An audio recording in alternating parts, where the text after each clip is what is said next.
Olá, sejam bem-vindos à nossa revisão sobre o software Minitab.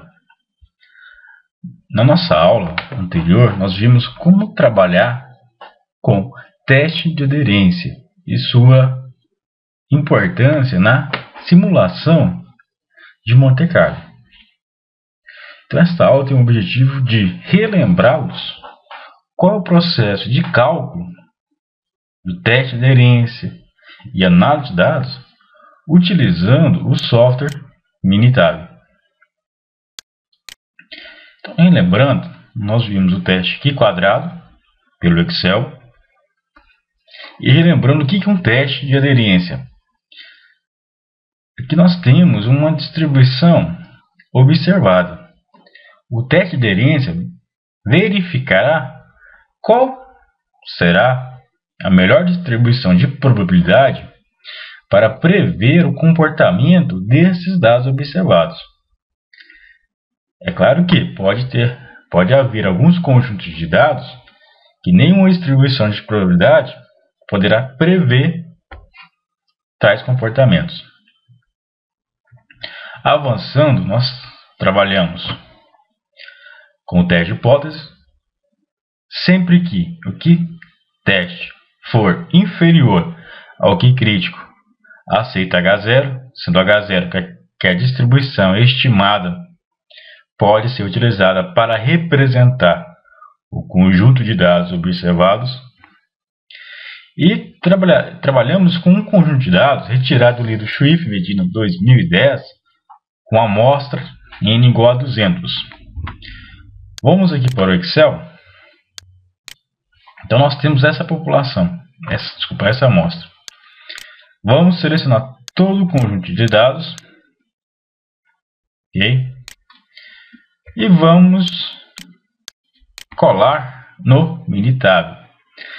Primeira coisa que vimos foi como realizar a estatística descritiva pelo software Minitab. Então vamos aqui em Stat, Basic Statistic, Graphic Summary. E vamos pegar aqui C1. É usual trabalhar com um nível de confiança de 95%, que representa um nível de significância de 5%. E vamos rodar o software. Então, lembrando, a primeira informação que temos é a seguinte: é um teste de normalidade, que é um tipo de teste de aderência específico para a distribuição normal.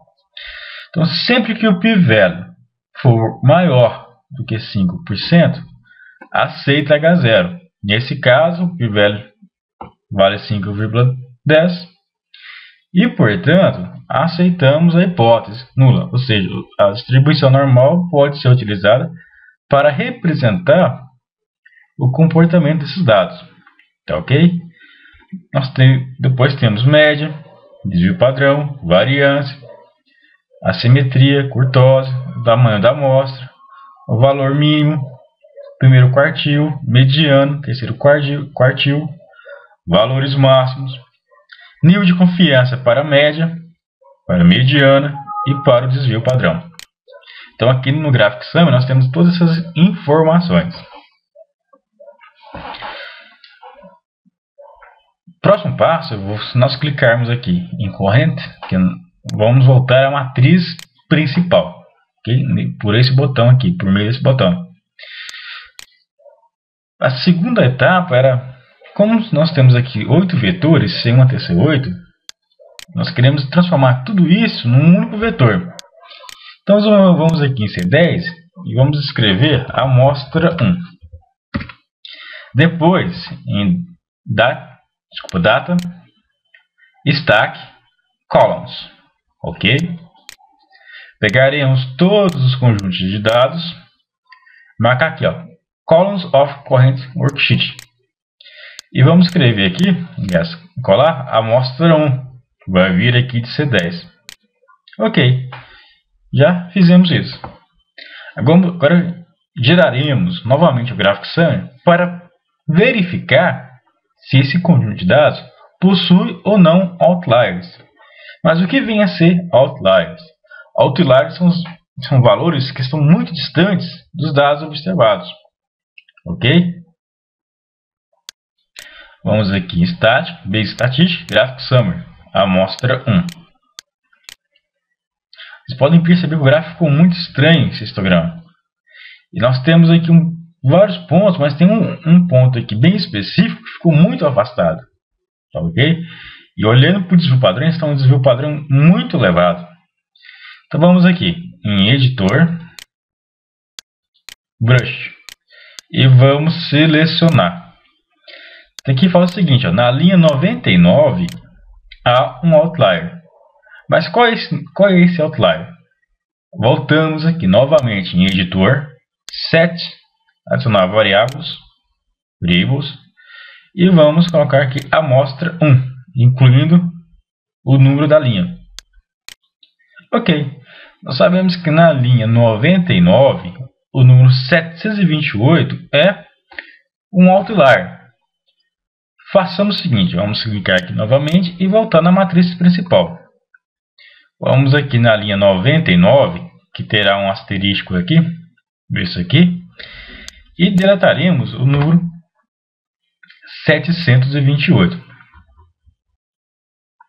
Novamente, vamos Static, Base Statistic, Graph Summary, amostra 1 e rodar novamente. Olha,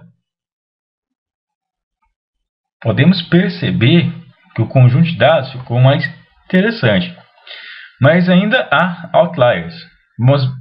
Vamos descobrir quais são esses outliers. Clicando aqui, Editor, Brush, e vamos selecionar todos. Então na linha 62 tem o número 27, 68, 28, 105, número 22, que são considerados como outliers, tá ok? Mas nesse caso, com os conjuntos de dados mostram um bom comportamento em relação ao histograma, visivelmente a distribuição não é normal. Confirmamos aqui que o p-value é de 0,5%, ou seja, não é normal. A média reduziu bastante, o desvio padrão aqui antes era 40, passou para 60, ok? E nossa amostra que antes era de 200, passou para 199, ok? Porque deletamos um número. Nesse caso, porque nós temos o valor mínimo 0 e o valor máximo 43, realmente pode ter alguns outliers. Mas nesse caso aqui, como os números, o comportamento dos dados observados não está tão ruim quanto o anterior, que clicando aqui no Show Graphs e vindo aqui em amostra 1, vocês podem ver a diferença, o quanto é significativo, de um ponto muito afastado. Tem um ponto aqui afastado, mas nós podemos trabalhar com esses dados, tá ok? Por quê? Porque o desvio padrão não está tão elevado quanto o anterior. Voltando aqui para a matriz principal, vamos fazer o seguinte procedimento. Na aula anterior, que nós vimos em sala de aula, eu comentei que há 3 formas de realizar o teste de normalidade. Mostrei para vocês apenas uma, que foi pelo Graphic Summary e pelo Stat. Foram 2, pelo Stat, Base Statistic, Graphic Summary, Static, Base Statistic, teste de normalidade, ok? Vamos pegar a amostra 1 e adotar o Anton Darling, que é o teste mais usual para o teste de aderência da normalidade, e vamos rodar. Vocês podem perceber que os dados não serpenteiam a reta. Há dados pontuais aqui, e depois há quantos dados tem essa característica muito vertical, pode ser um indício que a distribuição seja exponencial, tá ok? Uma outra forma de também calcular alguns testes é pelo gráfico Probability Plot. Clicando aqui, depois em Single, pegaremos a amostra 1. Em Distribution, vamos adotar normal. E vamos dar OK. Mais uma vez, vocês podem perceber que realmente distribuição normal não se adequa a esses dados. Tá ok? Também nós vimos alguns testes de hipóteses. Okay? Então vamos aqui escrever dados 1, dados 2. O primeiro passo é, conforme mostrado na aula anterior, para gerar números randômicos idênticos para todas as máquinas, faremos o seguinte: em Calc, vamos colocar 7base igual a 4. Em C2, clicando aqui em C3 novamente, Calc 7base igual a 4. Isso fará que os dados gerados aleatoriamente sejam idênticos para todas as máquinas, tá ok? Vamos em Calc, Random Date. Aqui nós vamos gerar vários números aleatórios com base em algumas distribuições de probabilidade, discretas e contínuas. Vamos aqui, normal. Vamos gerar aqui 10 valores, tá ok? Number of room of data to generate 10. Vamos gerar em dados 1 e dados 2, tá ok? Valores com média igual a 1000 e desvio igual a 20. Tá ok? Ótimo, apareceu aqui. Vamos verificar novamente se esses dados são normais, apenas para relembrá-los. Esses dados são normais, porque nós geramos com base na distribuição normal. Static, B estatístico, Graph Summer. Pegando dados 1, podemos verificar o quê? Que a distribuição é normal realmente. P-value acima de 5%. Média 990 e desvio 17,32. Tá ok? Por que tem essa diferença? Porque são dados gerados via geração de números aleatórios. O primeiro teste de hipótese que fizemos foi o teste One Sample T. Aqui em Static, Base Estatístico, nós temos One Sample Z e One Sample T. Qual que é a diferença? Quando o desvio padrão é conhecido, usa-se o One Sample Z. Quando o desvio é desconhecido, usa o One Sample T. Ok? Vamos marcar dados 1. Vamos testar que esses dados aqui têm uma média igual a 500, ao nível de significância de 5%. Ok? Bom, qual é o H0 no caso do teste T? Que é H0 que os dados são iguais, H1 que os dados são diferentes. H0 as médias são iguais, H1 os dados são diferentes. Nesse caso, como o p-value foi inferior a 5%, refuta H0. Portanto, os dados, a média desses dados é diferente de 500, não é 500. Tá ok? Um outro dado que nós não vimos foi o nível de confiança. Sempre trabalhar com 95%. Aqui nós temos três opções: not equal, less than e greater than. Less than nós queremos saber se os dados são inferiores a 500. Greater than, vamos verificar se os dados observados, a média dos dados é maior que 500, tá ok? Vamos rodar com greater than. Bom, como o p-value foi inferior a 5% e o H0 é que os dados não são maiores que 500 e H1 que os dados que a média é maior que 500, portanto concluímos que a média realmente é maior que 500. Tá ok? Outro teste que nós fizemos foi com relação ao Two Sample T, que é um teste para duas amostras. Estático, B estatístico, One Sample T. Samples em diferentes columns. Ok? Vamos pegar dados 1 e dados 2. Aqui nós temos a opção de assumir variâncias iguais ou não. Vamos supor que as variâncias não são iguais. Tá ok? Apenas um lembrete. No teste F, que no caso é a nova, nós só podemos aplicá-lo se os dados tiverem uma distribuição normal e também variâncias iguais. Caso contrário, não pode se utilizar o ANOVA. Ok? Se os dados tiverem distribuição normal, entretanto não tiverem a mesma variância, trabalha-se com o teste T.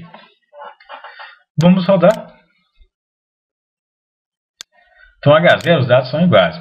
Como eu gerei dados, nós geramos dados com mesma média, mesmo desvio, logicamente os dados devem ser iguais. E realmente, o p-value é acima de 5%. Conclui se que os dados possuem distribuição. Desculpa, que os dados têm a mesma média. Ok? Uma outra informação,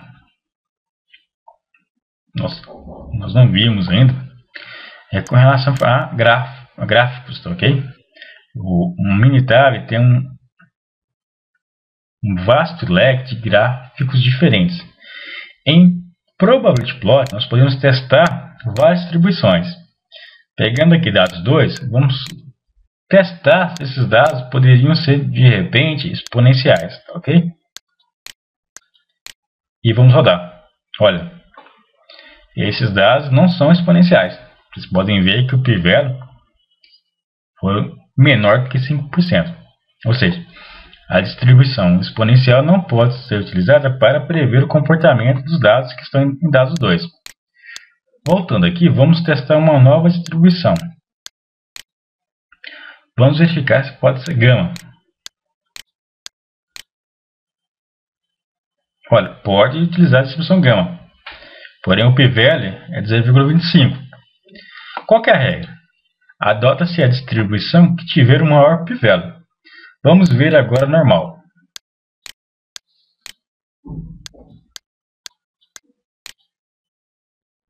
Ótimo.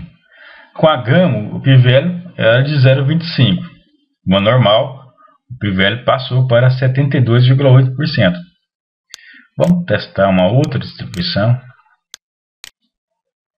Por exemplo, Weibull. Ok. Também pode usar o Weibull, mas como a normal foi melhor, adota-se a distribuição normal. Bom, pessoal, obrigado pela atenção de todos. Até a próxima aula, que será quinta-feira que vem.